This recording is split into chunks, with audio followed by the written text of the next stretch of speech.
Hi, everybody. George Chamberlain here with today's Money News. One of the big stories as we move into the month of November has been the big drop that we're seeing in oil prices. And this is really important in a lot of different ways. When people hear that oil prices have gone down, they immediately think about the price they pay for gasoline at the pump. And that's an immediate consequence. We're seeing here in San Diego County, I drive a lot, so I'm around the whole county all the time.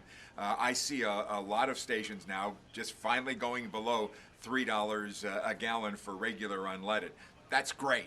Every time that happens, you're putting more money or you're leaving more money in your pocket rather than paying it out for gasoline. But the consequences of lower oil prices go well beyond the gas pump. For instance, food prices. The biggest item in the calculation of food prices is the cost of transporting the stuff.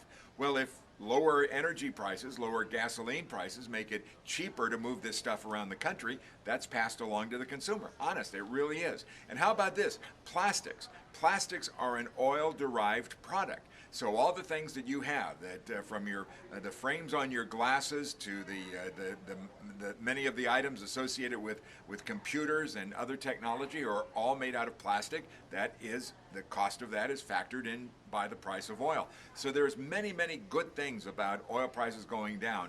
Certainly, we love it at the pump, but many other items you'll see over time will show a lower price because of this drop that we've seen in oil prices.